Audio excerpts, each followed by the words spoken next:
Tonight, we dive straight into one of those moments where political theater collides with real-world consequences, and somehow everyone pretends not to notice the smell of smoke while the building is clearly on fire. The clip you've just seen isn't just another random political spat, it's a window into the way power, arrogance, and shamelessness can dance together on the same stage without a hint of embarrassment. From the very start, you can almost feel it, that tension in the room when someone says the quiet part out loud. The tone is combative, but there's also this strange undercurrent of performance. It's as if the people involved aren't talking to each other, but at an audience that already knows which side they're supposed to cheer for. And if you think that makes for a constructive debate, well, you probably also think reality TV counts as a United Nations Peace Summit. The first big moment hits like a slap. Not a dramatic movie slap, but the awkward, real-life kind where everyone freezes for a second, unsure if they're supposed to laugh or pretend nothing happened. A comment lands, aimed squarely at the credibility of the other person, dripping with the kind of sarcasm that feels rehearsed, almost scripted. It's not just about the words, it's the delivery. You can hear the smirk behind the sentences, the almost gleeful way the speaker leans into the jab, like they've been waiting for this exact moment all week. And the reaction? Oh, it's pure political theater. A pause, a deep breath, and then that thin smile that says, I'm not mad, I'm just disappointed, and also furious. This is where you realize you're not watching an exchange of ideas. You're watching two brands competing for market dominance. Every sentence is a press release, every expression a campaign poster. It would almost be entertaining if it weren't so blatantly cynical, because behind the banter, behind the mock outrage, there's a real issue, one that gets buried under the noise. You start to notice how quickly the conversation shifts away from substance and into the realm of petty point scoring. A question about policy turns into a jab about character. A discussion about consequences morphs into a gotcha moment for the camera. The public is no longer the audience and the beneficiary of this discussion, they're just the laugh track. And this, my friends, is the real magic trick of political performance art, to keep us so distracted by the theatrics that we barely notice the sleight of hand. While we're busy reacting to the tone, the smirk, the one-liners, the actual stakes of the conversation quietly slip out the back door. But we're not done here, because as the exchange continues, the gloves don't just come off, they get thrown across the room. And what happens next makes it crystal clear. This isn't about truth, it's about dominance. And dominance doesn't care about facts, it cares about winning the moment. And here's where the conversation takes that sharp, almost whiplash-inducing turn. You can feel it. The words get sharper, the pace quickens, and suddenly it's less like a political discussion and more like a verbal knife fight in a crowded alley. The shift is subtle at first, but then, bam. We're no longer talking about the original issue, we're in the territory of accusations, half-remembered incidents, and the kind of personal digs that only work if you've been keeping receipts for years. There's this moment that blink and you'll miss it, where the speaker drops a reference so specific, so oddly personal, that it feels less like an argument and more like a, let me remind you of that time you embarrassed yourself in public moment. It's deliciously petty, sure, but it's also telling. It shows that in this arena, history isn't just something to be studied, it's ammunition, and everyone's pockets are full. But let's not pretend the other side is playing the innocent lamb here.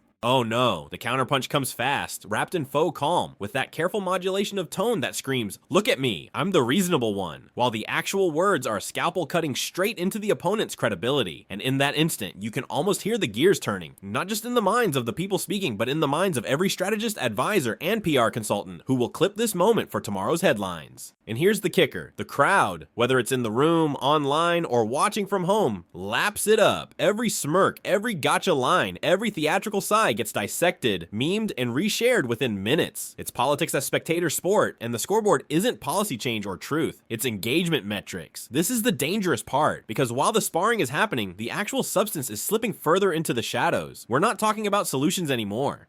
We're talking about performances, and in this game, the better actor wins. Even if the script is garbage, by the time we hit the midpoint of this exchange, you realize the audience isn't just watching a conflict, they're being primed, conditioned even, to take sides based not on the merit of ideas, but on who looked stronger in the moment. It's reality TV rules applied to governance, and let's be honest, reality TV rarely produces good leaders. And just when you think maybe this thing might circle back to the original issue, it doesn't. Instead, we get the beginnings of something else entirely. An escalation, a bigger, nastier setup for what's about to land next. And trust me, what's coming is less about talking with each other and more about talking over each other. And there it is, the moment when the tension finally snaps. You can hear it in the voice, see it in the eyes, and feel it in the sudden shift of energy.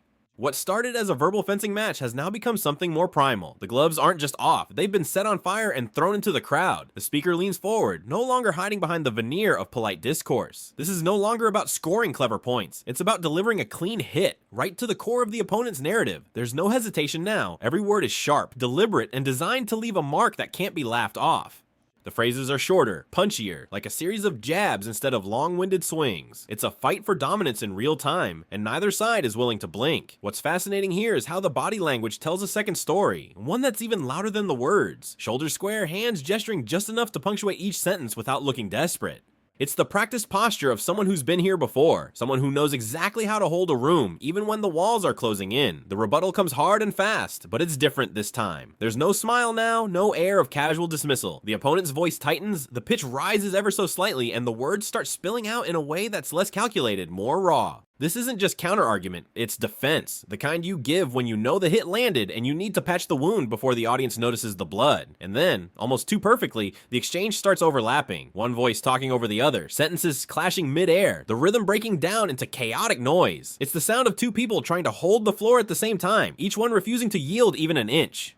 In politics, that's not just stubbornness, it's survival instinct. But here's the real twist. While they're busy drowning each other out, the audience leans in even closer, because for them, this is the high point. The clash, the chaos, the sharp edges of ego scraping against ego. It's addictive. People don't just watch this kind of exchange. They replay it, analyze it, weaponize it for their own narratives. And just when you think someone's going to finally step in, slow things down, bring it back to sanity, something happens. A single phrase, delivered with surgical precision, cuts through the noise and freezes the room. It's not loud, it's not dramatic, but it lands like a stone in still water, sending ripples that neither side can ignore. And that is where the whole thing tilts, not toward resolution, but towards something even more volatile. That ripple moment doesn't fade, it spreads. You can practically see it passing from one face to another. The sudden shift in posture, the slight narrowing of eyes, the way hands tighten on the edge of the table. It's the kind of silence that isn't really silence at all, because beneath it there's a hum of tension, the kind you can almost feel in your chest. The phrase, the one that just detonated in the middle of the exchange, doesn't need to be repeated. Everyone in the room knows exactly what it meant, and more importantly, who it was aimed at. It's the kind of line that's going to live far beyond this moment, clipped, shared, dissected, turned into headlines by morning. And that's the point. In modern political theater, sometimes the victory isn't in the argument itself, but in crafting a single unforgettable soundbite. But the opponent doesn't just sit there. No, there's a flash of recognition and then a pivot. A quick inhale, a tightening of the jaw, and suddenly the tone shifts again. It's a counterstrike, not in volume, but in precision. The retort is calm, measured, almost icy, which makes it hit even harder. It's not a brawl anymore. It's sniper fire. The air in the room thickens. You can sense the audience's attention sharpening, like the moment right before a plot twist in a movie. Every word now is a gamble. Every pause a potential opening for the other side to pounce.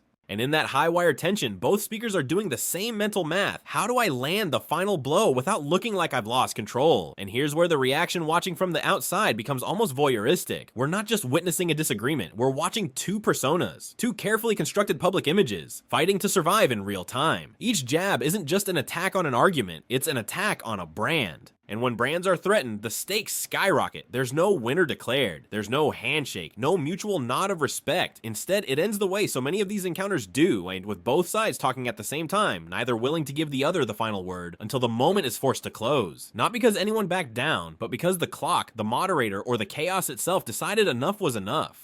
And as the cameras cut, you realize nothing here is really over. The real battle is just beginning. In the clips, the edits, the online debates, the late night segments, this wasn't just a confrontation. It was raw material for the next cycle of narratives, spin and counterspin. For the audience, it's addictive. For the players, it's survival. And for anyone paying close attention, it's a reminder that in the arena of public power, the show is never really over.